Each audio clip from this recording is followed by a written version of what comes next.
کہ جو علم میں یا تجربے میں مجھ سے کسی بھی لحاظ سے کم ہوں، سب مجھ سے ہر حوالے سے برتر ہیں، تو میں اس لیے مناسب نہیں سمجھتا کہ آپ لوگوں کو میں کوئی باقاعدہ لیکچر دے سکوں۔ تو جو 15 منٹ آپ لوگوں نے میری گفتگو کے لیے رکھے ہیں، میری وہ بھی گزارش ہوگی کہ وہ بھی سوال جواب ہی کے لیے مختص کر دیے جائیں، بجائے اس کے کہ میں کوئی اپنا فلسفہ جاڑوں۔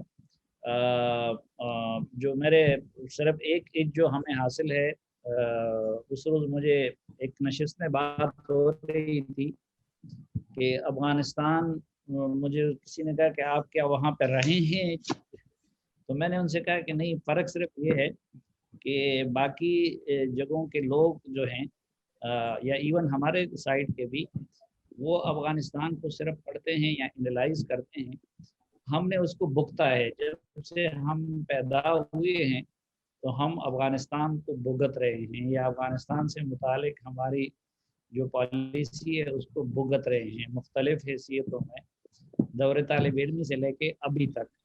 تو ظاہر بات ہے، جس چیز کو آپ کو بھگتنا پڑتا ہے پھر آپ اس کی کوشش کرتے ہیں کہ خبر بھی زیادہ رکھے۔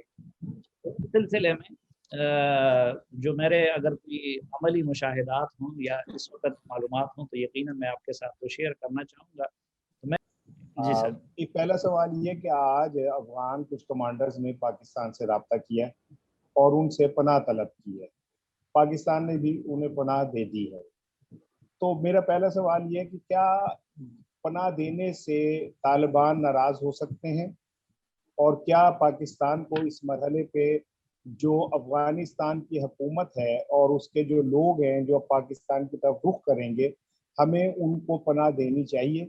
دوسرا سوال یہ ہے کہ طالبان نے اب اعلان کیا، بڑی سافٹ پالیسی تھوڑی تھوڑی وہ سامنے لا رہے ہیں، جس میں انہوں نے یہ کہا کہ ہم خواتین کو بھی پردے میں رہ کے تعلیم حاصل کرنے کا موقع دیں گے، اور اس طرح کی کچھ چیزیں۔ تو کیا آپ سمجھتے ہیں کہ طالبان واقعی سیریس ہیں اس بات میں، یا وہ صرف یہ ایک سیاسی طور پہ اس وقت چونکہ وہ چیزوں کو اپنے کنٹرول کرنا چاہ رہے ہیں اس لیے اس طرح کے بیانات دے رہے ہیں؟ کیا واقعی وہ ایک نئے ویژن کے ساتھ سامنے آ رہے ہیں؟ صافی صاحب پلیز، اب ہم آپ کو سننا چاہتے ہیں۔ رانا صاحب، یہ جو پہلا سوال تھا آپ کا کہ پاکستانی بارڈر کراس کرنے والے لوگ یا پناہ طلب کرنے والے، تو یہ افغان جو آرمی ہے یا بارڈر سیکیورٹی فورسز ہے ان کے لوگ تھے، اور جو کہ کنڑ صوبے میں وہ ٹچ کرتا ہے، دو صوبے ان کے بدخشان اور کنڑ، وہ پاکستانی ضلع چترال کو اور دیر وغیرہ کو۔ تو یہ پہلے بھی بدخشان صوبے میں بھی ہوا تھا کہ وہاں تاجکستان بارڈر پہ ان کے سینکڑوں کی تعداد میں فوجی وہ پھر تاجکستان بارڈر پہ چلے گئے تھے، اور وہاں تاجکستان کی فوج نے ان کو ریسیو کیا تھا اور بعد میں انہوں نے افغان حکومت کے حوالے کیا۔ تو یہ جو آج ہوئے ہیں یہ اس سینس میں کوئی ان کے ایک تو جب پاکستان میں ہم کمانڈر کا لفظ استعمال کرتے ہیں تو عموماً ان کے جو جہادی کمانڈرز ہیں ان کے لیے استعمال ہوتا ہے، تو یہ ان کے آرمی کے لوگ ہیں، کچھ ان میں 5 آفیسر بھی ہیں، تو ان کو پاکستانی فوج نے اس سائٹ پہ ویلکم کیا ہے، اور ظاہری بات ہے کہ ان کو پھر مناسب طریقے سے افغان حکومت کے حوالے کیا جائے گا۔ اس میں جہاں تک طالبان کے رد عمل کا تعلق ہے، تو میرے خیال میں پاکستان اور طالبان کا ایک تو مجموعی طور پر اگر آپ دیکھیں تو وہ ایک لو اینڈ ہیٹ ریلیشن ہے، بہت ساری چیزوں پہ دونوں طرف کے ایک دوسرے سے شکوے شکایات بھی ہوتے ہیں، لیکن اس چیز پہ وہ اس لیے ناراض نہیں ہوں گے اور نہ ان کو ہونا چاہیے، کیونکہ انہوں نے اپنی یہ پالیسی اپنائی ہوئی ہے اس مرتبہ کہ جو فوجی سرنڈر ہوتے ہیں یا ان سے لڑتے نہیں ہیں تو وہ ان کو کچھ پیسے وغیرہ بھی دے دیتے ہیں اور عزت اور احترام کے ساتھ اپنے گھروں کو روانہ بھی کر دیتے ہیں۔ مثلا جتنے بھی شمالی صوبوں میں فوجی ان کے سرنڈر کر چکے ہیں، اور پھر یہ جو ہم کہتے ہیں نا کہ افغانستان اور پاکستان کو جدا کرنا ایک دوسرے سے اتنا آسان نہیں ہے، یا یہ جو بات کی جا رہی ہے کہ ہم ریفیوجیز کو نہیں آنے دیں گے، میں بالکل اس کو پاسبل ہی نہیں سمجھتا کہ آپ وہاں سے ریفیوجیز کی آمد کو روک سکیں گے۔ ابھی آپ نے دیکھ لیا کہ اگر آپ کے بارڈر پہ ان کے فوجی کھڑے ہو گئے تو آپ کے پاس پھر کیا رستہ ہے. ایک تو جو مختلف ملکوں کی افواج کا ہوتا ہے تو ان کا ایک دوسرے کے لیے وہ ایک احترام کا بھی ایک روایت ہے. دوسرا جو تاجکستان میں ان کے لوگ گئے تھے اور سینکڑوں کی تعداد میں, اس پہ بھی طالبان نے ان سے کوئی تاجکستان کی حکومت سے کوئی شکایت نہیں کی تھی. اس لیے میرے خیال میں یہ طالبان کی طرف سے کوئی مسئلہ نہیں بنے گا. جو آپ کا دوسرا سوال ہے, تو جو میری ایک طالب علمانہ انڈرسٹینڈنگ ہے وہ یہ ہے کہ سوشلی تو کچھ حوالوں سے طالبان بدل گئے ہیں, اور وہ بھی ایک وقت کا ارتقاء ہوتا ہے, اور اس وقت تو پھر ٹیکنالوجی کا بھی جبر ہوتا ہے. مثلا اپنی پچھلی حکومت میں انہوں نے کیمرے پہ اور تصویر پہ پابندی تھی, اور اس کو وہ حرام سمجھتے تھے, اور افغانستان میں وہ کیمرے کو الاؤ نہیں کرتے تھے. خود مجھے بھی جب 99 میں انہوں نے اریسٹ کیا تھا تو میرے پاس BBC کا کیمرہ میں لے گیا تھا رحیم اللہ یوسفزئی صاحب سے, حالانکہ میں ان کی قانون کی پاسداری کرتے ہوئے ان کے علاقے میں کیمرہ نہیں لے گیا تھا, لیکن انٹروگیشن کے دوران ان کا زیادہ زور اس پہ ہوتا تھا کہ وہ کیمرہ کہاں.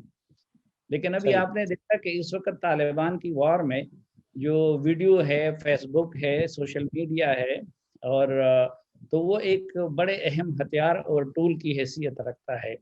تو ایک تو سوشلی کچھ حوالوں سے وہ تبدیل ہوئے ہیں, لیکن پولیٹیکلی میں نہیں سمجھتا کہ ان کے ہاں کوئی بڑی تبدیلی آئی ہے, کیونکہ وہ ابھی تک اپنی امارت اسلامی پہ اصرار کر رہے ہیں, اور جمہوریت کے لیے وہ کوئی گنجائش نہیں چھوڑ رہے ہیں, یا پارلیمنٹ کے لیے یا آئین کے لیے.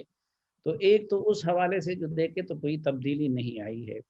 دوسرا, طالبان کے اندر بھی 3-4 قسم کی مختلف لہریں ہیں, اور وہ مثلا ایک تو وہ لوگ ہیں جو اس وقت قطر میں بیٹھے ہوئے ہیں اور جو ان کے پولیٹیکل فیسز ہیں.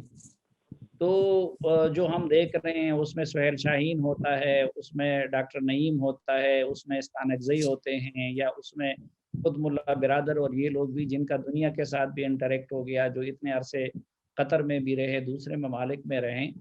تو کچھ ان لوگوں کی سوچ میں کسی حد تک وسعت بہت نظر آتی ہے.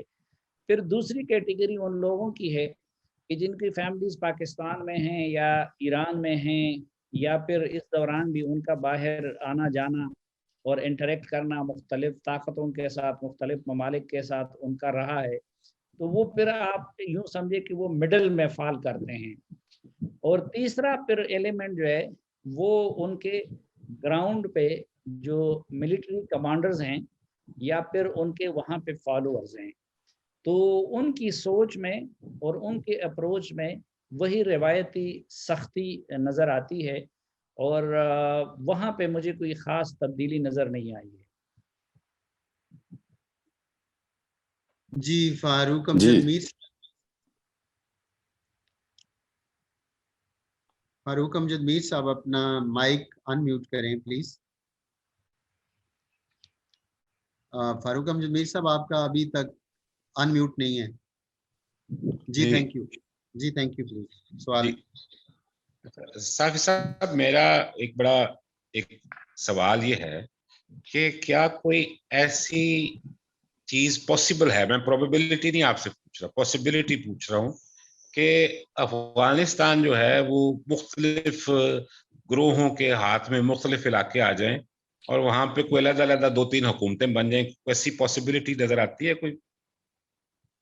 دیکھیے میر صاحب, 2 چیزیں ہیں. ایک, افغانستان کی تقسیم کا بہت لوگ بار بار ذکر کرتے ہیں, تو مجھے افغانستان کی لسانی بنیادوں پہ تقسیم کا کوئی امکان نظر نہیں آتا. عام طور پر لوگ یہ سمجھتے ہیں کہ شاید یہ اس طرح کی ڈویژن ہے کہ کابل کے اس پار پختون ہے اور پھر اس دوسری طرف پھر صرف تاجک قومیت ہے. اس میں ایک تو یہ ہے کہ ساؤتھ میں اور ایسٹ میں اگرچہ پختون ہے, کابل پھر سب کا مشترکہ شہر بن جاتا ہے. مثلا آپ دیکھیں کہ کابل میں بھی آپ کو ازبک بھی ملیں گے, تاجک بھی ملیں گے, اکثریت پشتونوں کو ملے گی, لیکن وہاں پہ زبان جو مجموعی طور پر بولی جاتی ہے وہ دری ہے. پھر یہ جس کو ہم نارتھ کہتے ہیں تو نارتھ میں ایسا نہیں ہے کہ ادھر صرف تاجک ہے. آپ جب کابل کے شمال میں جاتے ہیں یا شمال مشرق میں جاتے ہیں تو پروان ہے، کاپیسا ہے، پھر پنشیر ہے، بدخشان ہے. یہ وہ صوبے ہیں جو کہ تاجکوں کے ہیں. لیکن اس سے جڑے ہوئے پھر آپ کو بلخ اور یہ جو اس سے پھر جوزجان اور یہ صوبے ہیں یہ ازبک ہیں. اور پھر آپ کو فاریاب اور اس طرح کے آگے جو صوبوں میں جا کے پھر آپ کو ترکمن لوگ ملیں گے. پھر جو افغانستان کا سینٹر جس کو کہا جاتا ہے تو وہاں پہ ہزارہ کمیونٹی ہیں اور 3-4 صوبے پھر وہاں پہ ہزارہ کمیونٹی ہیں. تو ایک تو یہ ہے کہ ایسا نہیں ہے کہ وہ جو نان پشتون ہے وہ یک زبان ہے، بلکہ اگر آپ پھر جائیں تو ان کا آپس میں جو ٹینشن ہے کیونکہ وہ پڑوسی ہوتے ہیں، کچھ صوبوں میں وہ مشترکہ طور پر بھی رہ رہے ہیں. تو یہ ایک فطری بات ہوتی ہے کہ جو قومیتیں ایک دوسرے کے قریب رہتی ہیں تو وہاں پہ پھر آپ کو ازبک اور تاجک کا ٹینشن وہ پشتون اور تاجک کی ٹینشن کی بنسبت زیادہ نظر آتا ہے. تو ایک تو یہ چیز ہے. دوسرا یہ ایک عجیب کام اور ہوا ہے جو عموماً لوگوں کی نظروں میں نہیں ہوتا کہ مثلاً پختونوں کی اکثریت ساؤتھ اور ایسٹ میں ہے، لیکن قندوز جو ہے وہ ایکسٹریم نارتھ کا صوبہ ہے جو کہ تاجکستان کے بارڈر سے جڑا ہوا ہے، لیکن وہاں پہ پختونوں کی اکثریت ہے. اور جو پختونوں کا ایک پرومیننٹ لیڈر سمجھا جاتا تھا یا ہے گلبدین حکمت یار، ان کا تعلق وہاں سے ہے. پھر آپ دوسری طرف آ جائیں تو ایکسٹریم نارتھ میں ہرات اور اس سے جڑے ہوئے 2-3 صوبے، وہاں پہ لوگ فارسی بولتے ہیں جو اسماعیل خان اور اس طرح کے ایرانی بارڈر سے جو جڑے ہوئے صوبے ہیں. تو یہ ایک عجیب تقسیم ہوئی ہے کہ ایک طرف آپ کو یعنی لوگوں کو ذہن میں یہ نہیں ہے کہ ایکسٹریم نارتھ کا صوبہ جو ہے قندوز وہاں پہ پختون اکثریت میں ہے، اور ادھر دوسری طرف ایکسٹریم ساؤتھ کا جو صوبہ ہے وہ پھر آپ دیکھیں تو یہ جو پختون صوبے ہیں غزنی اور قندھار وغیرہ، ان کے درمیان میں ایک صوبہ ہے دیوکنڈی، وہاں پہ بھی نان پشتون ہے. تو یہ جو چیزیں ہیں یہ میرے خیال میں افغانستان کو تقسیم کی طرف نہیں جانے دے گی. دوسرا ایک اور چیز کہ افغانوں کے ہاں ایک یہ بدقسمتی ہے کہ اگرچہ آپس کی لڑائیوں میں اور آپس کی رقابتوں میں انہوں نے اپنے ملک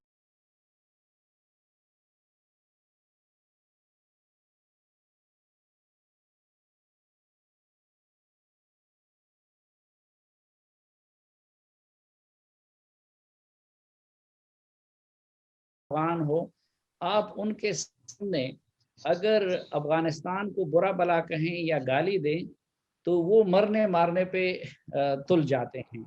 پھر اس وقت آپ دیکھیں کہ میں پچھلے 20-25 سال سے دیکھ رہا ہوں کہ افغانستان میں تو میوزک کے لوگ بڑے شوقین بھی ہیں اور میوزک اور اس کا سینس وہاں پہ بہت زیادہ بھی ہے، لیکن عموماً جو وہاں پہ پاپولر ترین گانا رہتا ہے وہ عموماً وہی ہوتا ہے جو کہ افغانستان کا کوئی ملی نغمہ ٹائپ چیز ہوتی ہے. تو وہ چیز جو ہے میرے خیال میں ایک تو ان کو کرنے نہیں. دوسرا ریجن کے کسی بھی ملک کو یہ سوٹ نہیں کرتا کہ افغانستان لسانی بنیادوں پہ تقسیم ہو. کیوں؟ اگر تاجک کچھ افغانستان میں آ گئے ہیں تو پھر اگر آپ دوسری طرف تاجکستان میں 100% تاجک نہیں ہے بلکہ وہاں پہ ازبک بھی کچھ آ گئے ہیں اور ان کے ساتھ آگے جا کے قازقستان کے بھی کچھ آ جاتے ہیں. اسی طرح ترکمانستان 100% وہ ترکمن نہیں ہے بلکہ ان کے ساتھ دوسری کمیونٹیز آ جاتی ہیں. تو یہ اگر ایک مرتبہ آپ نے اس ریجن میں قومیت کی بنیاد پہ کوئی ملک بنا دیا یا اسٹیٹ بن گیا تو پھر ارد گرد جتنے بھی ملک ہیں ان میں سے کوئی بھی ایک نہیں رہ سکتا. اس لیے مجھے ایک تو ریجن کا کوئی پاور بھی اس کام میں وہ اس کا رستہ روکے گا لیکن وہ اس کو انکریج نہیں کرے گا.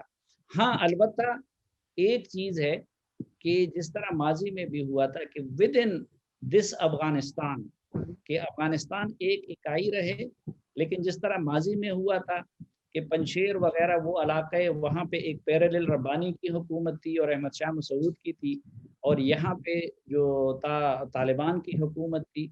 تو جو اگر جنگ ہوتی ہے اور پولیٹیکل رستہ نہیں نکلتا تو میرے خیال میں پھر طالبان کے ساتھ لمبی جنگ یا زیادہ ریزسٹنس وہ پھر ازبک، تاجک، ہزارہ اور ان کمیونٹیز کی طرف سے ہوگی.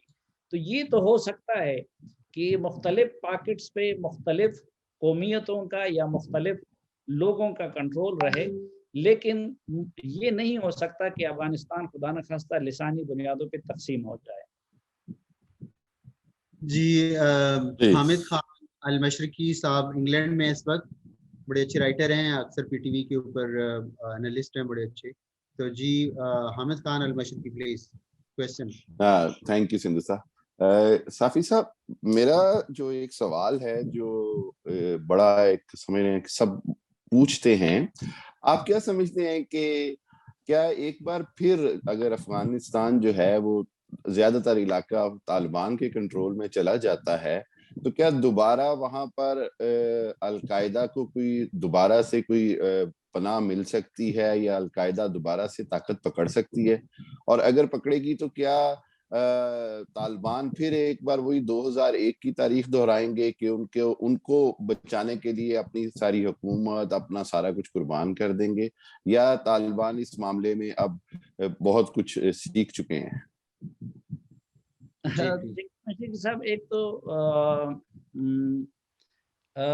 القاعدہ اب بھی ہے افغانستان میں، اور یہ امریکہ نے جو ایگریمنٹ کیا ہے طالبان کے ساتھ، اس میں میں اس لیے اس تھیوری پہ اب بڑی حد تک بلیو کرنے والا بن گیا ہوں کہ امریکن جان بوجھ کے افغانستان کو اس حالت تک پہنچانا چاہتے تھے، اور آگے بھی وہ مزید انتشار چاہتے ہیں. وہ افغانستان کی اسٹیبلٹی میں انٹرسٹڈ نہیں ہیں، کیونکہ جو چیزیں انہوں نے طالبان سے، پہلی بات تو یہ کہ افغان حکومت کو بائی پاس کر کے جب انہوں نے ان کے ساتھ ڈیلنگ کی تو اس سے اس کی پوزیشن کافی کمپرومائزڈ ہو گئی.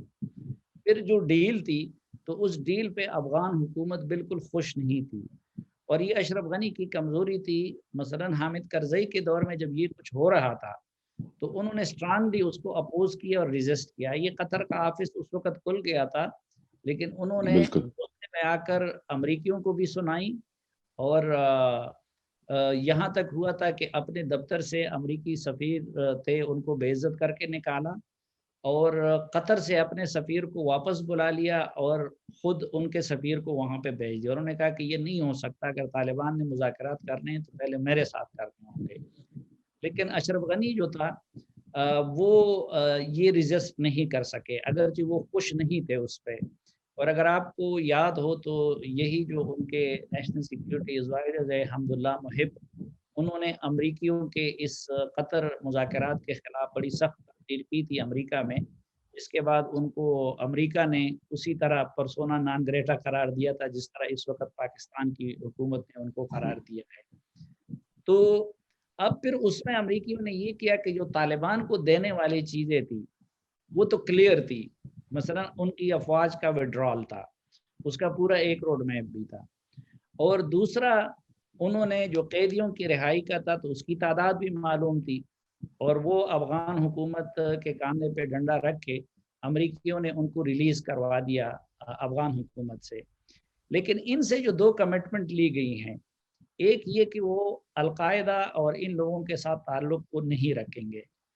اب اس کو چیک کرنے کا کوئی انتظام تو نہیں ہے، نہ افغان حکومت کے پاس ہے اور نہ جو ہے امریکن کے پاس ہے.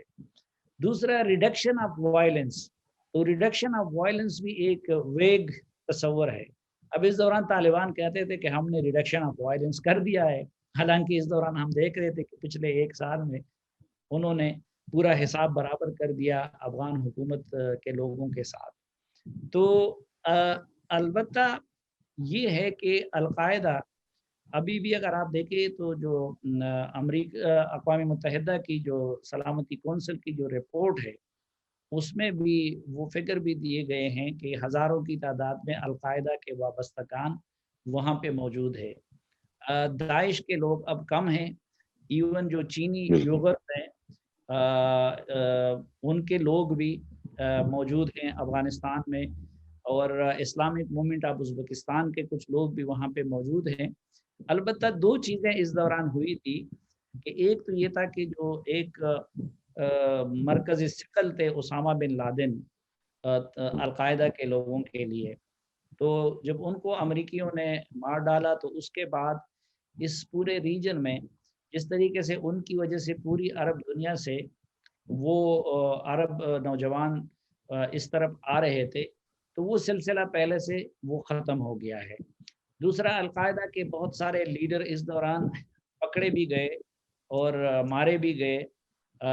جو ان کی سیکنڈ ٹیئر کی لیڈرشپ تھی اس میں اگر آپ دیکھیں تو ایمن الظواہری اور سیف العدل کے سوا میکسیمم لوگ جو ہیں وہ یا پکڑے گئے تھے یا مارے گئے تھے۔ پھر تیسری ایک چیز یہ ہوئی تھی کہ اس وقت سیریا میں اور عراق میں جو اس طرح کے عرب مجاہدین تھے ان کے لیے اور میدان میسر آ گئے تھے، اور وہ ایک نیچرل تھا۔ مثلا مجھے اگر آپ صحافت کرنی ہے تو یہ ایک فطری سی بات ہوتی ہے کہ اگر میں اس علاقے میں مجھے صحافت کرنے کا موقع ملے، جدھر میری اپنی نسل کے لوگ رہتے ہوں، جدھر میری زبان بولی جاتی ہو، تو میں اس کو پریفر کروں گا۔ تو سیریا اور عراق یہاں پہ چونکہ بہت سارے وینیوز ان کو مل گئے تھے، اب دیکھنا یہ ہوگا کہ کیا، اور اس دوران ایک انٹرسٹنگ چیز جو بڑے لوگوں کو ناقابل یقین معلوم ہوتی ہے، لیکن ایران نے بھی طالبان اور القاعدہ کے ساتھ بڑے قریبی روابط بنائے ہوئے تھے، اور زیادہ تر عرب آنے جانے کے لیے ایران کا روٹ استعمال کر رہے تھے۔ تو ایک تو اب دیکھنا یہ ہوگا کہ وہ لوگ کیا دوبارہ افغانستان کا رخ کرتے ہیں یا نہیں، یا کہ ان محاذوں پہ جہاں پہ زیادہ وہ جا چکے ہیں ادھر مصروف رہتے ہیں۔ دوسرا، طالبان میرے خیال میں نئے آنے والے کو تو ویلکم نہیں کریں گے، لیکن جو پرانے ہیں ان کو نہ پکڑیں گے اور نہ کسی کے حوالے کریں گے اور نہ ان کو اپنی صفوں سے نکالیں گے۔ اور تیسرا، اس میں ایران کا رول اہم ہوگا۔ تو میرے خیال میں مجھے نہیں لگتا کہ فیوچر میں جا کے ایران اسی طرح جو فیسیلیٹیشن کا عمل تھا القاعدہ یا طالبان کے لیے اس کو کنٹینیو کرے گا۔ ہاں، البتہ جو لوگ ہیں یہاں پہ میرے خیال میں وہ حسب سابق موجود رہیں گے، اور ان کے خلاف طالبان جتنا بھی کہیں لیکن لگتا نہیں ہے کہ وہ ان کے خلاف کوئی کارروائی کریں گے۔ جی تھینک یو سلیم صاحب۔ کوشچن نیکسٹ، سلیم صاحب اپنا مائک جو ہے وہ ان میوٹ کر لیں کائنڈلی۔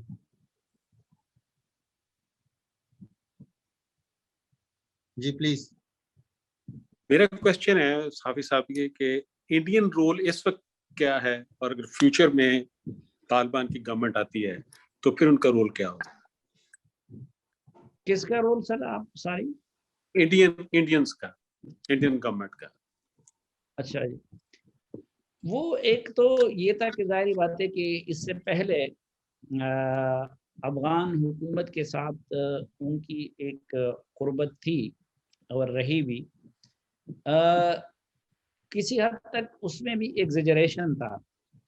مثلا پاکستان میں یہ کہا جاتا تھا کہ جی انڈیا کے، کوئی کہتا تھا 28 قونصل خانے ہیں، کوئی کہتا تھا کہ 20 قونصل خانے ہیں، حقیقتاً ان کے قونصل خانے وہی 4 تھے۔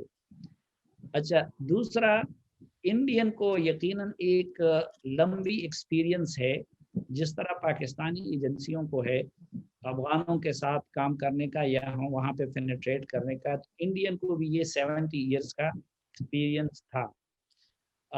اور اس میں بھی کوئی شک نہیں ہے کہ ہسٹوریکلی بھی جب بھی پاکستان کو موقع ملا ہے تو ہم نے افغانستان سے ان کو بے دخل کرنے کی کوشش کی ہے، اور جب بھی انڈین کو موقع ملا ہے تو انہوں نے افغان سرزمین کو پاکستان کے خلاف استعمال کیا ہے۔ اور جو این ڈی ایس ہے ان کے ساتھ بھی انڈین کی ایک کوآپریشن تھی، اس میں انڈین ایک ہوشیاری یہ کرتے ہیں کہ وہ یہ نہیں دیکھتے کہ کسی کا پاسٹ کیا ہے، اس نے کیا ماضی میں تعلق رکھا ہے، کہاں سے آیا ہے، پاکستان سے آیا ہے، بلکہ کابل میں جو بھی حکومت آ جاتی ہے تو انڈین آ کے ان کو اوبلائج بھی کر لیتے ہیں، ان کو پیسہ بھی دے دیتے ہیں، اور اپنے ڈیولپمنٹل ایکٹیویٹیز میں اپنا سافٹ پاور بڑھا کے تو پھر اس کی آڑ میں اپنا کام وہ کرتے رہتے ہیں۔ تو یہ افغان حکومت اشرف غنی کے دور میں بھی انہوں نے کیا اور اب بھی کر رہے ہیں ان کو۔ تو پاسٹ میں تو جو طالبان کی حکومت تھی تو انہوں نے اپنے زیر قبضہ علاقوں سے انڈین کو اور ایرانین دونوں کو بالکل بے دخل کر دیا تھا، حتیٰ کہ دونوں کی پروڈکٹس پہ بھی پابندی لگائی تھی۔ تو طالبان کے زیر کنٹرول علاقوں میں اب یقیناً انڈین تو اسی طرح کام نہیں کر سکیں گے، یا ان علاقوں کو اسی طرح پاکستان کے خلاف استعمال نہیں کر سکیں گے جس طرح وہ اشرف غنی کے زیر کنٹرول علاقوں میں کیا کرتے تھے۔ لیکن مجھے یہ بھی نہیں لگتا کہ ان کی اور طالبان اور انڈیا کے تعلقات اسی طرح خراب رہیں گے اس طرح کے ماضی میں خراب تھے، کیونکہ ایک تو انڈیا بھی ان کے قریب آنے کی کوشش کر رہا ہے، اور دوسرا جب امریکہ کی طالبان سے دشمنی ختم ہو گئی تو امریکہ کی بھی یہ خواہش رہے گی کہ انڈیا اور طالبان کی وہ دشمنی نہ رہے فیوچر میں۔ لیکن یہ مجھے ایک اندازہ ہے، ابھی وہ غلط بھی ہو سکتا ہے، ٹھیک بھی ہو سکتا ہے، لیکن مجھے لگتا ہے کہ طالبان کی صفوں میں انڈین سے متعلق وہ ہاسٹیلٹی بھی نہیں ہوگی جو ماضی میں تھی، لیکن ایسا بھی نہیں ہو سکتا کہ وہ طالبان کے زیر کنٹرول علاقوں کو پاکستان کے خلاف استعمال کر سکے۔ فی الحال تو اب یہ ہے کہ انڈین بڑے پریشان ہیں، اور ایک تو قندھار اور مزار شریف وغیرہ سے انہوں نے اپنے سفارتی عملے کو بھی نکال دیا، اور جو ان کے اسپیشل ایکٹیویٹیز کے لیے ان کے انٹیلیجنس کے لوگ تھے وہ بھی زیادہ تر یا تو کابل تک کنفائن ہو گئے ہیں یا پھر افغانستان سے نکل گئے ہیں، اور ابھی وہ اپنے لیے کوئی رستہ تلاش کر رہے ہیں۔ ایک تو وہ انتظار کر رہے ہیں کہ افغانستان کا اونٹ کس کروٹ پھیلتا ہے، اگر تو افغانستان میں جنگ ہوتی ہے اور انتشار ہوتا ہے تو وہ پھر انڈین جیسی قوتوں کو سوٹ کرتا ہے، کیونکہ وہ پھر اس میں جب تندور گرم ہو تو اس میں ہر کسی کے لیے پھر اپنی اپنی روٹی لگانا آسان ہوتا ہے۔ ہاں البتہ اگر ادھر کوئی پولیٹیکل سیٹلمنٹ کے ذریعے حکومت بنتی ہے اور اس میں طالبان کو ایک ڈومیننٹ رول مل جاتا ہے تو اس صورت میں انڈیا کے لیے مشکل ہوگا کہ وہ اس پیمانے پہ افغانستان کو پاکستان کے خلاف استعمال کر سکے جس طرح کہ وہ پچھلے سالوں میں کرتا رہا۔ جی نیکسٹ اشرف شریف صاحب 92 نیوز میں ایڈیٹوریل میں ہوتے ہیں، کالمسٹ ہیں۔ اشرف شریف صاحب کوشچن پلیز۔ جی سر، آپ اپنے مائک ان میوٹ کر لیں پلیز۔ اشرف شریف صاحب آپ کا مائک بند ہے، اس کو ان میوٹ کر لیں۔ اشرف شریف صاحب آپ کا مائک بند ہے۔ جی اب ٹھیک ہے، آواز آ رہی؟ اب آواز آ رہی ہے، تھینک یو، پلیز کوشچن۔ جی بہت شکریہ ڈاکٹر صاحب آپ کا، صاحب چیئرمین صاحب آپ کا شکریہ۔ صافی صاحب تشریف لائے، یقیناً ہمیں بہت کچھ سے نئی خبر کی شکل میں معلومات ملنے کی امید ہے، مل بھی رہی ہے۔ صافی صاحب سوال یہ ہے کہ پاکستان کی موجودہ جو قیادت ہے اور جو لوگ ہیں وہ میاں نواز شریف کی حالیہ ایک ملاقات ہے اس پہ بڑے تحفظات کا اظہار کر رہے ہیں۔ یہ ملاقات اس حوالے سے زیادہ اس پہ خدشات ظاہر کیے جا رہے ہیں کہ میاں نواز شریف کی کوئی ایسی ٹریک ٹو ڈپلومیسی والی کوئی حیثیت اس وقت ہمیں دکھائی نہیں دیتی کہ جس کا ایک جواز پیش کیا جا سکے کہ اس حوالے سے ایک سیکنڈ آپشن کے طور پہ ان سے کوئی مشاورت کی جا رہی ہے۔ اور جو لوگ ان سے ملے ہیں ان کے پاکستان کے حوالے میں سے جو ویوز ہیں وہ آپ بخوبی جانتے ہیں کس طرح کے ہیں، اور کیا یہ ممکن ہے کہ مستقبل میں کوئی ایسا نقشہ بن رہا ہو کہ جس میں مسلم لیگ نون کی قیادت کا کوئی کردار ہو، یا پھر اسے کسی اور حوالے سے اس ملاقات کو دیکھا جا سکتا ہے؟ جی صافی صاحب۔ دیکھیں سر، اس وقت ایک یہ ہے کہ کسی کو کوئی اندازہ نہیں، اس وقت آپ دیکھیں پاکستان اپنی جگہ پہ پریشان ہے، ایران اپنی جگہ پریشان ہے، تاجکستان، ازبکستان، ترکمانستان اپنی جگہ پریشان ہے، افغان اپنی جگہ پہ سب سے زیادہ پریشان ہے۔ وجہ اس کی دو ہے۔ ایک تو یہ ہے کہ امریکن نے سب کو سرپرائز دیا ہے انکلوڈنگ خود طالبان کو. مثلا آپ دیکھیں کہ طالبان بھی اس وقت گورننس کے لیے کوئی ان کی تیاری نہیں تھی. یہ چیز ان کے بھی وہم و گمان میں نہیں تھی. کئی اضلاع ایسے ہیں کہ جو ان کی فوج نے خالی کر دیے ہیں لیکن طالبان وہاں جا نہیں رہے, یعنی اس پہ قبضے کے لیے بھی نہیں جا رہے. تو پاکستان کے لیے بھی سب سے بڑا جو سرپرائز اس وقت, مثلا پاکستان میں لوگوں کی ایک بڑی آرزو تھی کہ جی طالبان کو کامیابی ملے, لیکن اس وقت سب سے زیادہ پاکستان کو اصل جو لوگ ہیں چلانے والے وہ حیران ہیں اور پریشان ہیں. اور سب سے زیادہ اس وقت پاکستان کے وہ لوگ کوشش کر رہے ہیں کہ طالبان کابل پہ چڑھائی نہ کر دے اور طالبان ایکسکلوسیولی اپنی حکومت قائم کرنے پہ اصرار نہ کر لے. تو کیونکہ سب کو یہ ڈر اب لگ گیا ہے کہ شاید امریکی جو ہے جان بوجھ کے یہ سب کچھ کروانا چاہتے ہیں اور تاکہ افغانستان میں انتشار ہو, اور اس کے بہت سارے اشارے بھی ملتے ہیں. مثلا یہی افغان فوج تھی, یہ آپ 2 سال یہی فوج طالبان سے لڑتی رہی اور امریکن آپریشنل فارم سے بہت پہلے نکل گئے تھے.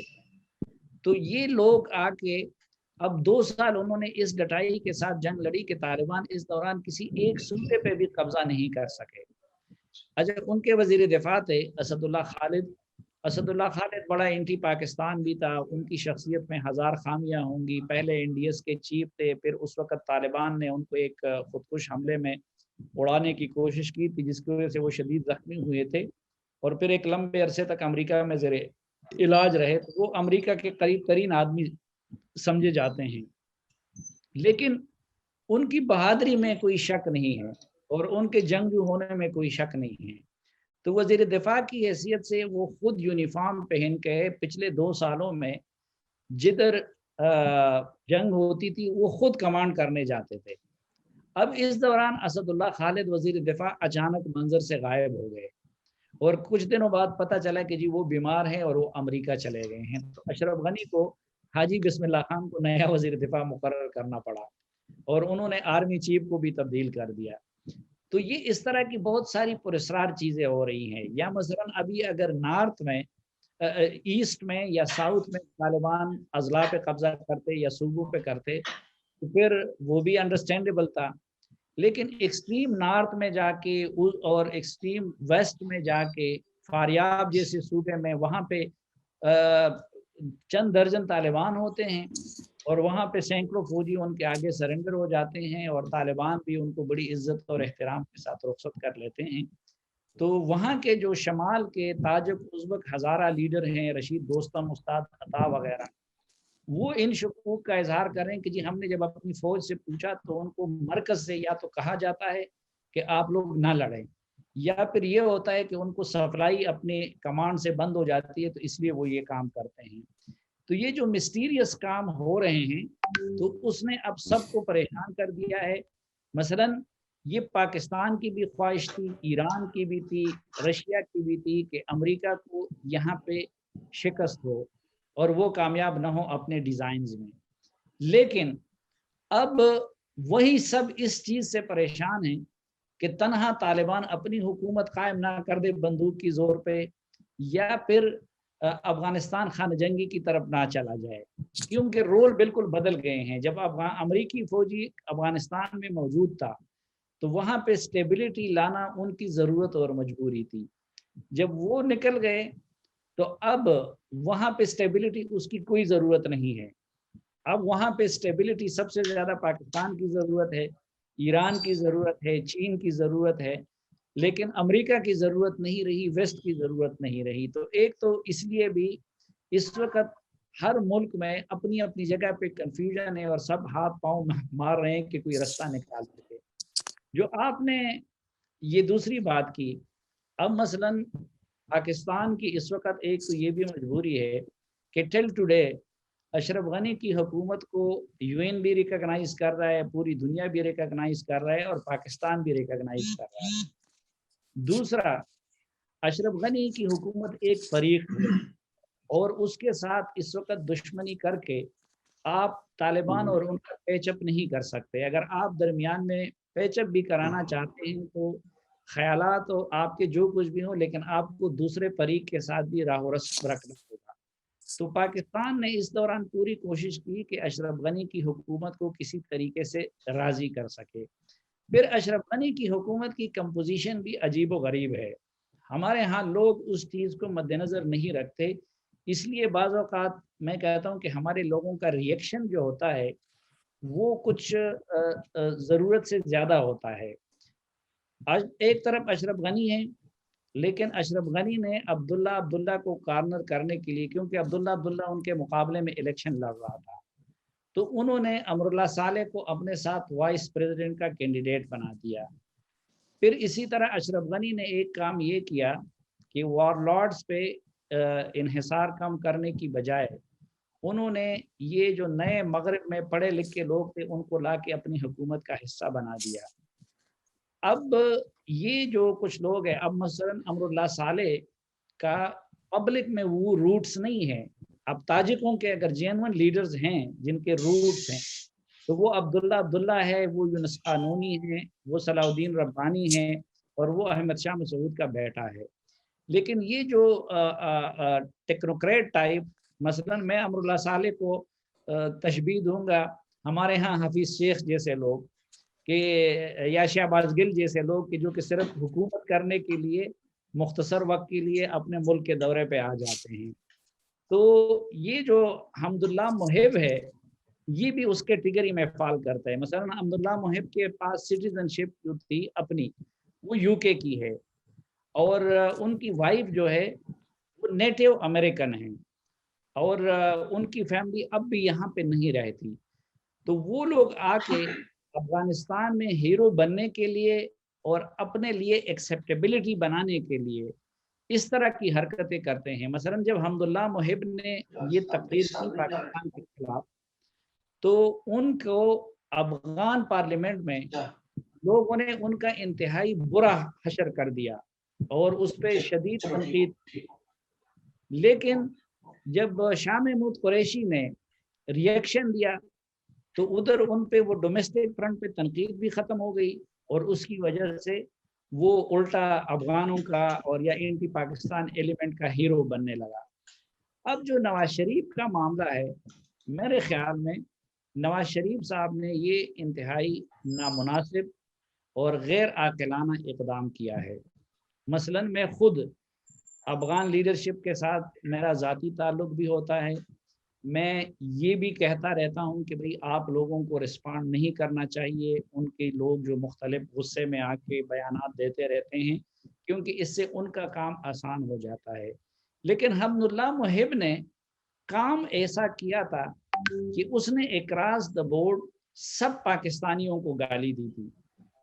مثلا میں افغانستان میں بہت سارے لوگوں کو کرٹیسائز بھی کرتا ہوں، ان پہ تنقید بھی کرتا ہوں، لیکن بحیثیت ملک میں افغانستان کی بھی رسپیکٹ کرتا ہوں، افغان قوم کی بھی کرتا ہوں، ان کے جھنڈے کی بھی کرتا ہوں، اور ان کے ترانے کی بھی کرتا ہوں، اور ہر ملک کا ہمیں کرنا چاہیے. حمداللہ محب نے پاکستانی بارڈر کے قریب ننگرہار میں آ کے اس نے جو الفاظ استعمال کیے تھے، یعنی میں اپنی زبان پہ میں نے ان کے خلاف بھی یا نواز شریف کے خلاف جو ویڈیو بلاگ بھی کیا اس میں بھی میں نے وہ الفاظ استعمال نہیں کیے کیونکہ وہ میرے منہ پہ نہیں آ سکتے کہ پاکستان کے بارے میں. اب اس نے پاکستانی تو آپ بھی ہیں،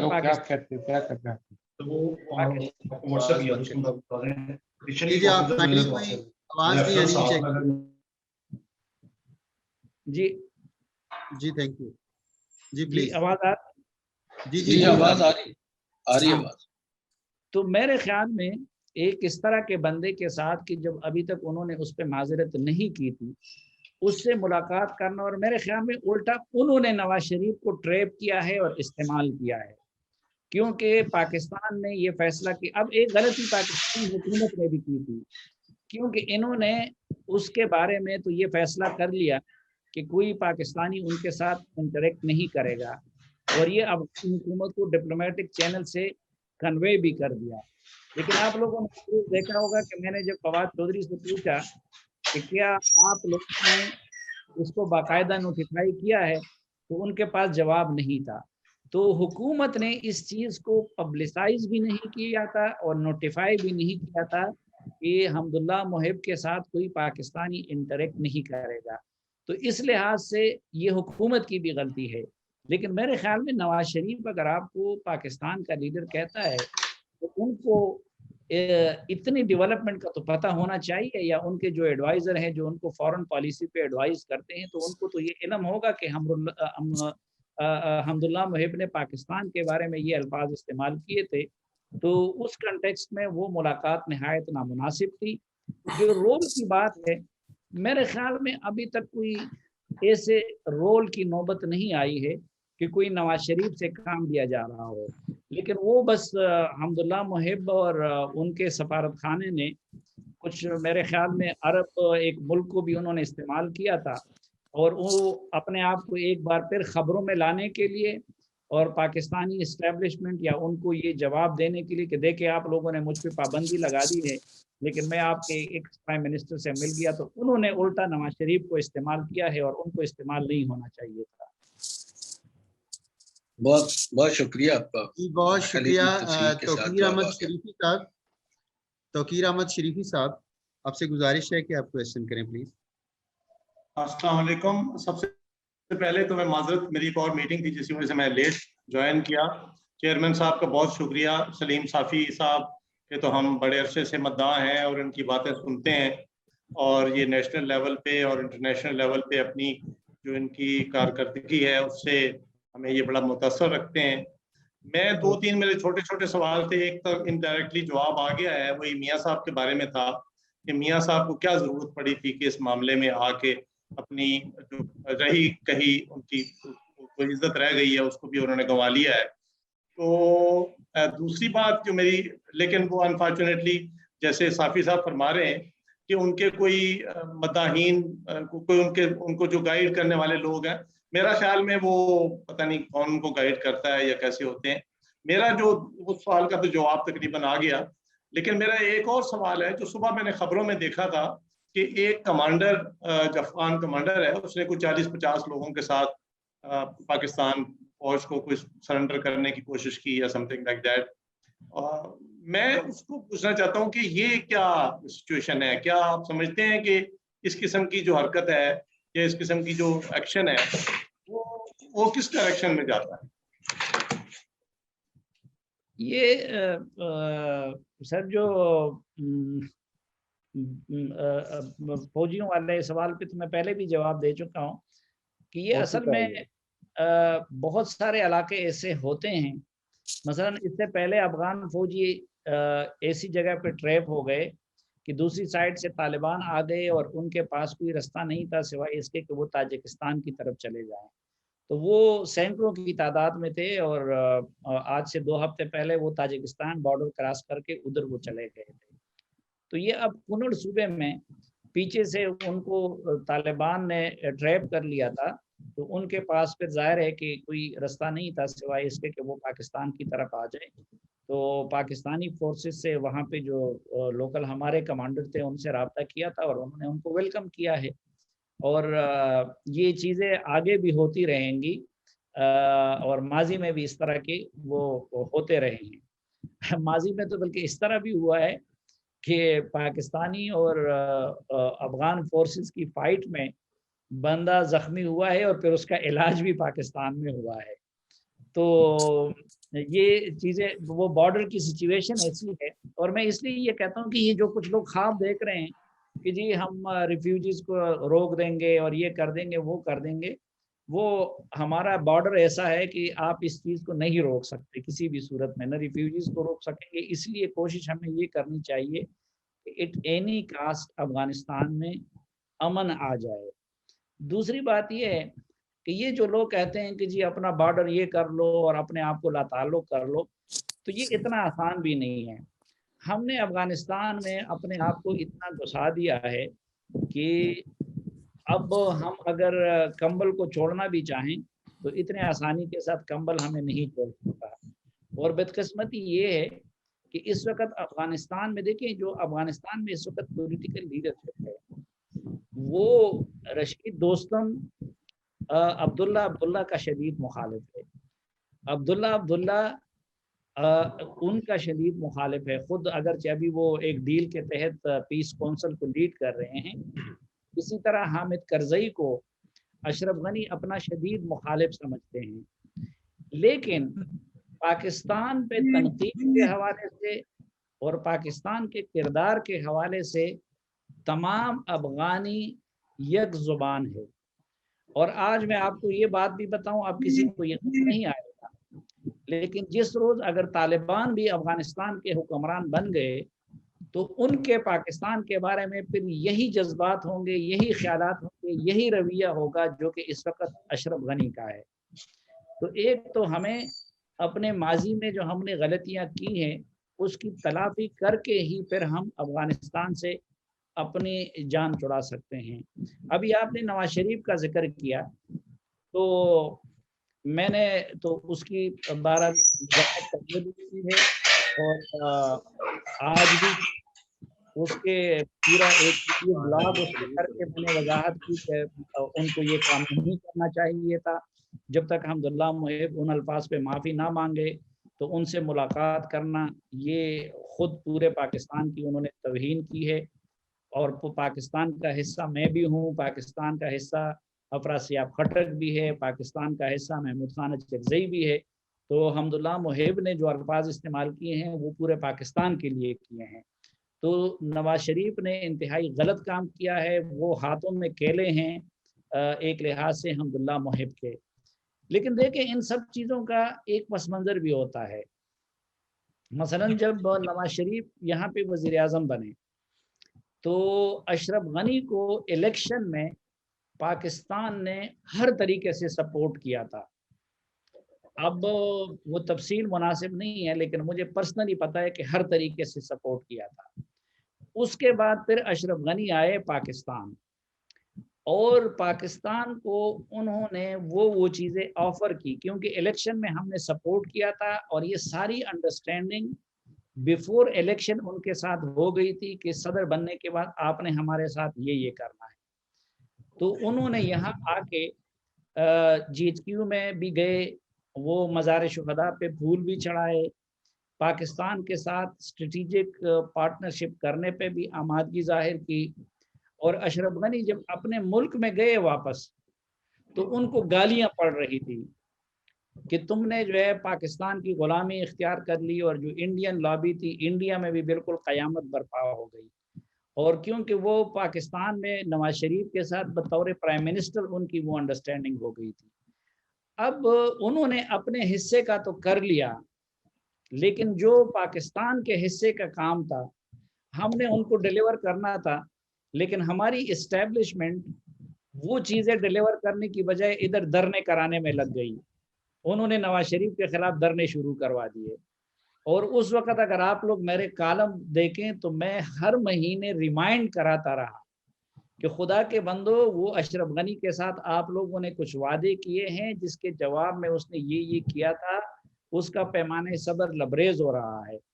لیکن ان دھرنوں کی وجہ سے نہ تو پاکستانی اسٹیبلشمنٹ ان کو وہ چیزیں ڈیلیور کر سکی, نہ میڈیا کی اس طرف توجہ رہی, اور نہ نواز شریف پھر اپنے بچانے میں لگ گیا اور وہ بھی اشرف غنی کے سامنے امبیرس ہو گیا. تو اصل میں یہ چیزیں بھی کچھ ہوئی ہیں جس کی وجہ سے ہمارے پولیٹیکل لیڈرز جو ہیں وہ ان کے دلوں میں بھی اپنے حصے کا ایک غصہ ہوتا ہے. مثلا اس سارے عمل نے بہت شرمندہ کیا نواز شریف کو اشرف غنی کے سامنے. جی عائشہ نور کا لاسٹ کوشچن ہے. عائشہ نور پلیز. جی السلام علیکم سر. وعلیکم السلام. آپ کو میری آواز آ رہی ہے؟ آواز جی آواز آ رہی ہے. پلیز کوشچن کریں پلیز. جی السلام علیکم سر. سلیم صافی صاحب, میرا آپ سے یہ سوال ہے کہ کیا ترکی کی حکومت کو کابل ایئرپورٹ سیکیورٹی قبول کرنی چاہیے ملکی انخلا کے بعد یا نہیں کرنی چاہیے؟ یعنی امریکی انخلا کے بعد ترکی کو کابل میں اور افغانستان میں کوئی کردار ادا کرنا چاہیے یا نہیں کرنا چاہیے؟ جی تھینک یو. Thank you. میرے خیال میں دیکھیں اب اللہ جانتا ہے کہ آگے کیا ہوگا، لیکن میرے خیال میں یہ جو ترکی کی حکومت جس چیز پہ اصرار کر رہی ہے یہ بہت غلط کر رہی ہے، اور یا وہ کیونکہ اس معاملے میں وہ امریکہ کے جو ارادے ہیں یا جو عزائم ہیں، تو لگتا ہے کہ ترک لیڈرشپ اس کا دانستہ یا نادانستہ حصہ بننے جا رہی ہے۔ مثلا یہ تو اب کوئی بات ڈکی چھپی نہیں رہی کہ اصل مسئلہ جو ہے وہ یا جو امریکن کی پریارٹی ہے، یا جو افغانستان میں انہوں نے یہ سب کچھ کر لیا اور افغانستان کو چھوڑ رہے ہیں، تو وجہ اس کی یہ کہ وہ سارا کنسنٹریٹ کرنا چاہتے ہیں فیوچر میں چائنا کو کارنر کرنے پہ۔ اب چائنا کو کارنر کرنے کا یا سی پیک کو ناکام بنانے کا ایک آسان طریقہ یہ ہو سکتا ہے کہ آپ افغانستان کو انتشار کی طرف لے جائیں۔ اسی لیے امریکی اتنے بے وقوف تو نہیں ہو سکتے، کیونکہ جنیوا معاہدہ کا ایک ایکسپیرینس ہمارے سامنے تھا کہ اس وقت نجیب حکومت اور مجاہدین کی صلح کرانے سے پہلے جب سوویت افواج نکل گئی تو وہ سارا پھر انتشار کی طرف چلا گیا۔ حالانکہ اس سے پہلے اگر پاکستان اور امریکہ جیسی طاقتیں مجاہدین کو پریشرائز کرتی اور وہ روس، سوویت یونین، ڈاکٹر نجیب کو تو بہت ایزیلی حل ہو سکتا تھا۔ ابھی بھی میں آپ کو درجنوں مثالیں دے سکتا ہوں کہ حامد کرزئی نے اور اس کے بعد اشرف غنی نے طالبان کے ساتھ مصالحت کی درجنوں مرتبہ کوششیں کی، اور پاکستان نے بھی اس میں فیسیلیٹیشن کی، لیکن امریکیوں نے اس کو کرنے نہیں دیا۔ اور پھر امریکی جو بار بار کہتے تھے کہ ہم 90 کی غلطی کو نہیں دہرائیں گے، انہوں نے اس غلطی کو دہرا دیا اور سوویت یونین سے بھی نہایت ورس شکل میں دہرا دیا۔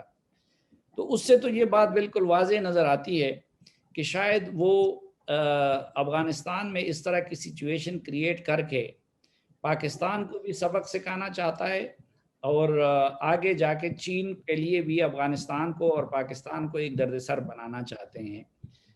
اب یقیناً اس وقت طیب اردگان صاحب کے ذہن پہ ایک بات یہ سوار ہے کہ وہ امت مسلمہ کا لیڈر بننا چاہتے ہیں، لیکن اس سے بڑھ کے وہ ترک قومیت کی بنیاد پہ بھی عمل کر رہے ہیں۔ مثلا انہوں نے اگر آذربائیجان کو سپورٹ کیا تو اس کا بڑا محرک یہ تھا کہ یہ جو ازبک ہیں، ترکمن ہیں، یا آذربائیجان کے لوگ ہیں، یا چائنا کے سنکیانگ صوبے کے یوگر ہیں، یہ سارے ترکیوں نسل لوگ ہیں، اور لگتا یہی ہے کہ طیب اردگان ادھر آ کے بھی اپنے لیے ایک رول پیدا کرنا چاہتے ہیں۔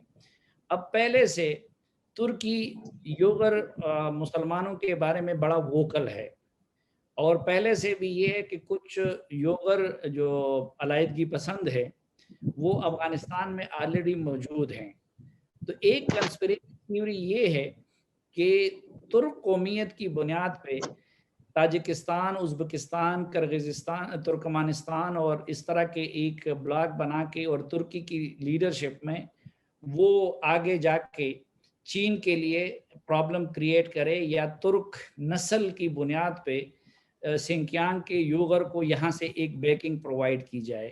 لیکن اگر یہ ساری کنسپریسی تھیوری بھی ہو اور اس میں کوئی وزن نہ بھی ہو، تو ظاہر ہے کہ دیکھیں کہ ترکی کے لیے یا اس طرح کے ملکوں کے لیے چاہیے کہ وہ افغانستان میں میڈیٹر کے رول میں رہے، اور آپ میڈیشن تبھی کر سکتے ہیں کہ جب آپ فریق نہ بنیں۔ تو اب ایک تو پہلے یہ ہے کہ طالبان، چونکہ رشید دوستم طالبان ان کو اپنا شدید مخالف سمجھتے ہیں، اور رشید دوستم کے ساتھ بڑی قربت ہے ترکی کی، اور دوسرا اب طالبان یہ کہتے ہیں کہ ترکی ایک تو نیٹو کا حصہ تھا، اور پہلے سے کابل ایئرپورٹ کی سیکیورٹی اگر ترکی کے پاس ہے تو وہ being a part of NATO ان کے پاس ہے۔ تو وہ کہتے ہیں کہ پہلے ان کا انخلا بھی اس معاہدے کے تحت مکمل ہونا چاہیے۔ تو اب جب ترکی اس کو اصرار کر رہا ہے تو اس کو طالبان نے مخالفت کر لی، اور جواب میں پھر طیب اردگان نے بھی بہت سخت۔ تو اگر طیب اردگان ترکی کا طالبان کے ساتھ تصل ہوتا ہے تو یہ بھی نہ افغانستان کے لیے اچھا ہے، نہ ترکی کے لیے اچھا ہے، نہ امت مسلمہ کے لیے اچھا ہے۔ اور دوسری بات کہ اگر وہ دوسری کنسپریسی تھیوری کا خدا نخواستہ حصہ بنتا ہے تو وہ تو پھر بہت زیادتی ہوگی خود ترکی کے ساتھ بھی اور اس ریجن کے ساتھ بھی۔ تو اس لیے میرے خیال میں ان کو یہ اصرار نہیں کرنا چاہیے کابل ایئرپورٹ پہ، جب سارے افغانوں کو تو ان کے رحم و کرم پہ چھوڑا جا رہا ہے تو پھر صرف ایک ایئرپورٹ کی کیوں اتنی فکر ہے؟ جی تھینک یو۔ اس سے پہلے کہ میں اسحاق رانا صاحب کو اختتامی کلمات کے لیے کہوں، تو جیسے میں نے آپ سے عرض کیا تھا کہ یونیورسٹیز کے مختلف اسٹوڈنٹس اور پروفیسرز ہمارے ساتھ جڑے ہوئے ہیں، تو ڈاکٹر اصغر یزدانی کا تعلق چونکہ جیو گروپ سے ہے، جیو ٹی وی کے اوپر خبرناک میں کام کرتے ہیں ڈاکٹر اصغر یزدانی صاحب، تو ان سے گزارش ہے وہ سوال کرنا چاہتے ہیں، پلیز اصغر یزدانی۔ جی السلام علیکم۔ وعلیکم السلام۔ اچھا صافی صاحب، گزارش یہ ہے کہ ایک تو مختصر سی باتیں ہیں کیونکہ اب کانفرنس اپنے اختتامی مراحل میں ہے۔ پہلے جب امریکہ نے یہاں افغانستان میں اپنا عمل دخل شروع کیا، اس وقت تو القاعدہ، اسامہ بن لادن، ایمن الظواہری اور ان کی جو مین سٹریم لیڈرشپ تھی، ان کے کہا جاتا تھا ان کو پناہ دے رکھی ہے اور واضح طور پر ان کے ساتھ تھی۔ آپ کی نظر میں، آپ کی بڑی گہری نظر ہے ان کے معاملات میں، آپ کے خیال میں اس وقت کیا طالبان اور القاعدہ ایک ہی ہیں اور القاعدہ کا وجود ہے، اور کس درجہ یہ اپنا اثر و رسوخ رکھتے ہیں؟ ایک بات۔ دوسری مختصر سی بات یہ ہے کہ ہم اپنی بڑی بڑی لمبی ایک تھیوریز کہتے ہیں کہ امریکہ یہ مفاد حاصل کرنا چاہتا ہے۔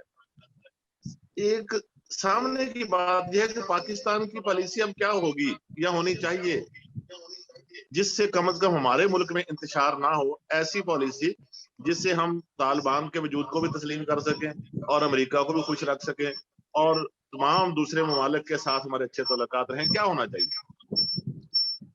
ڈاکٹر، پاکستان کا مسئلہ یہ ہے کہ پاکستان کی افغانستان سے متعلق کوئی پالیسی ہی نہیں ہے، تو میں تو صرف یہ کہتا ہوں کہ پاکستان افغانستان سے متعلق کوئی پالیسی بنائیں جو پرو ایکٹیو ہو، نہ کہ ری ایکٹیو ہو۔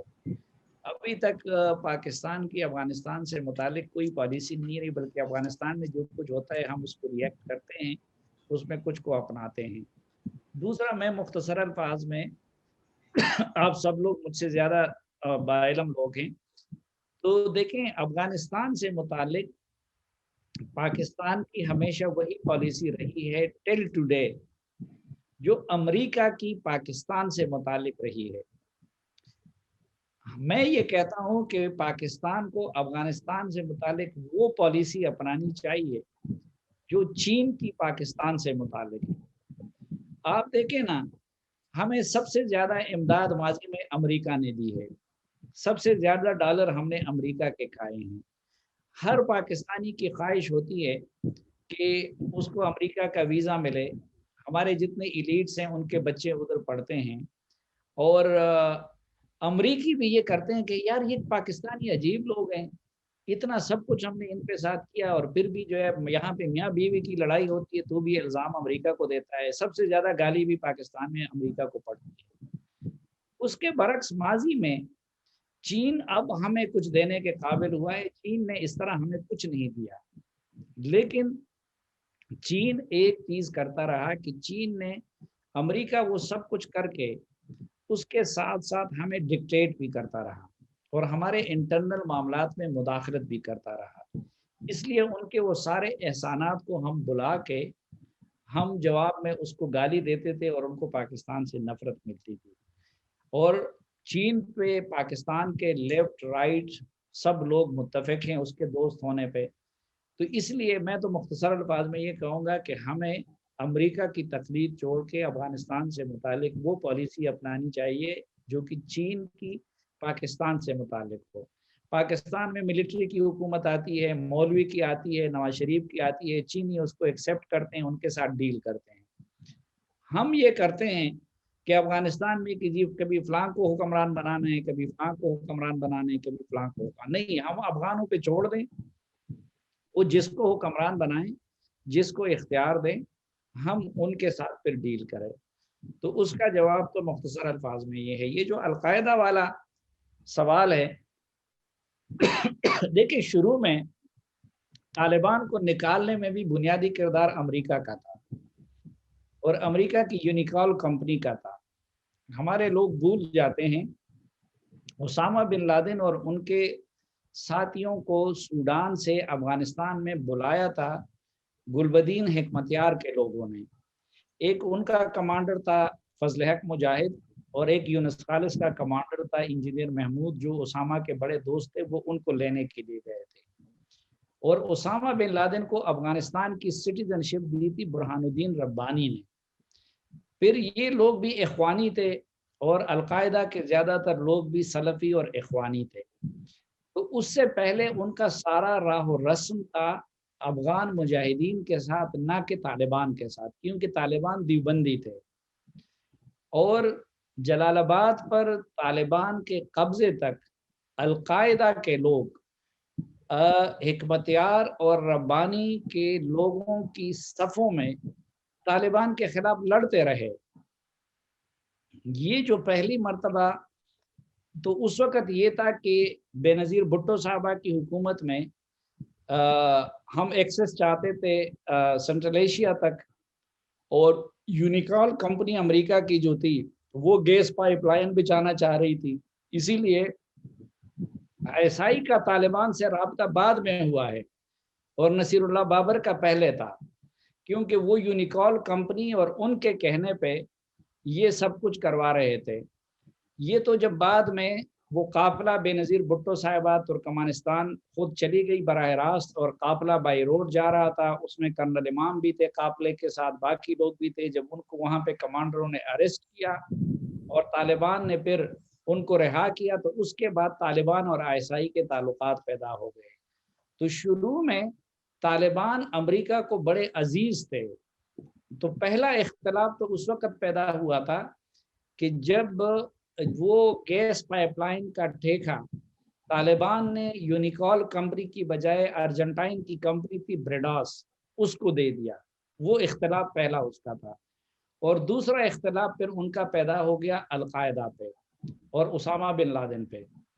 تو اب طالبان نے بہرحال جو ایگریمنٹ کیا ہے، یہ لوگ کہتے ہیں نا صرف امریکی اپنے موقف سے پیچھے نہیں ہٹے ہیں، طالبان بھی اپنے موقف سے پیچھے ہٹے ہیں. اس وقت اب آگے جا کے عملاً وہ القاعدہ سے تعلق توڑتے ہیں یا نہیں، میرا اپنا خیال یہ ہے کہ نہیں توڑ سکیں گے. لیکن اس وقت امریکہ اور دنیا کا ڈیمانڈ یہ تھا کہ آپ القاعدہ سے تعلق توڑ دیں. اس وقت نہیں کر رہے تھے، لیکن اب انہوں نے ریٹن معاہدے میں امریکیوں کے ساتھ یہ وعدہ کیا ہے کہ ہم القاعدہ کے ساتھ تعلق توڑیں گے اور ان سے راہ و رسم نہیں رکھیں گے اور افغان سرزمین کو القاعدہ یا کسی اور تنظیم کو استعمال کرنے نہیں دیں گے. تو پسپائی دونوں نے اپنے سابقہ موقف سے اختیار کی ہے.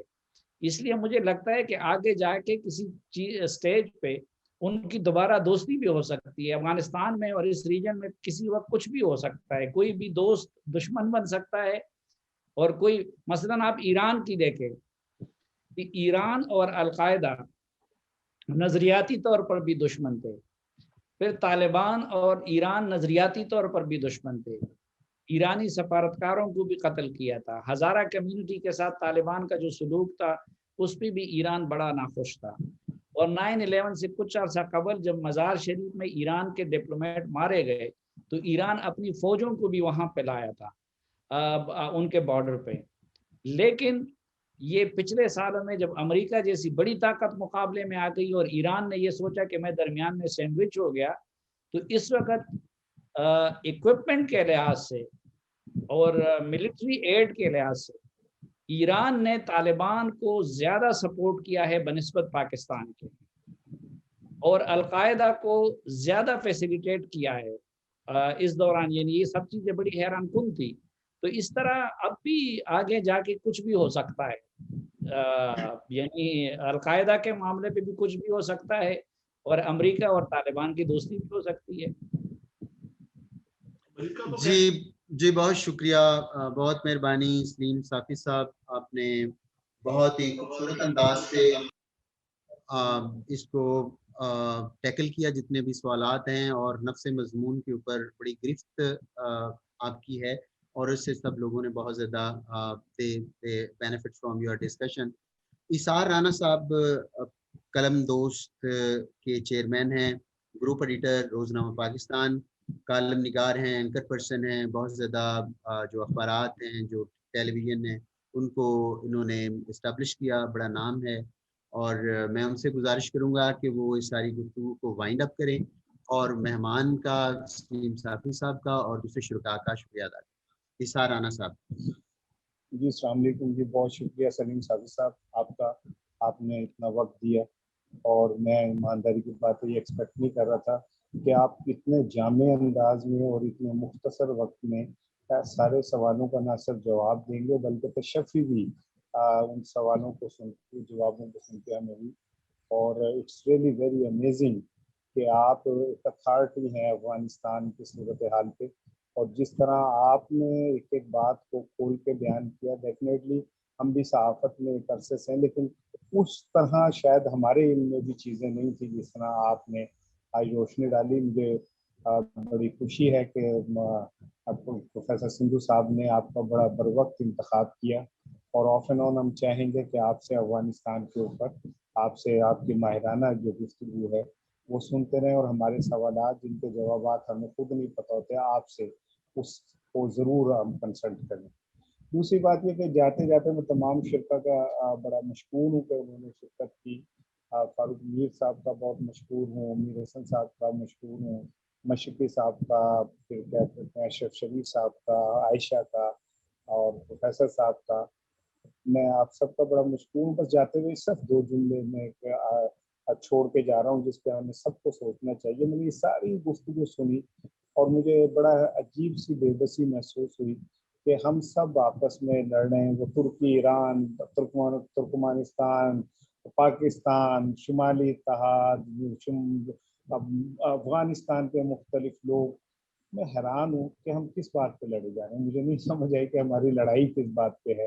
اور جس نے لڑائی کی وہ گھر جا کے بیٹھ گیا، اور مسلمان چاروں طرف سے، وہ ترکی کہتا ہے کہ میں نے ایئرپورٹ پہ بیٹھنا ہے، ایران کہتا ہے کہ القاعدہ تم لے لو، یہ پاکستان کہتا ہے یہ کس چیز کے لیے لڑ رہے ہیں، مجھے نہیں سمجھ آئی۔ اور ایک امریکہ کس خوبصورتی سے تمام مسلمانوں کو آپس میں لڑا کے، مارنے والا بھی اللہ اکبر کہتا ہے، مرنے والا بھی اللہ اکبر کہتا ہے۔ پاکستان میں بھی آگ لگتی ہے تو مسلمان مرتے ہیں، افغانستان میں بھی مسلمان مرتے ہیں، ایران میں بھی مسلمان مرتے ہیں، ترکی میں بھی مسلمان مرتے ہیں، اور ہم یہ طے نہیں کر پا رہے کہ ہم کیوں مار رہے ہیں اور کیوں مر رہے ہیں، اور آخر اس سارے کا فائدہ مسلمانوں کو، امت مسلمہ کو کیا ہے، اور اس کا فائدہ ان لوگوں کو کیا ہے جو اس ملک، جو اس دھرتی میں آگ بچھا کے اپنے گھر جا کے بیٹھ گئے۔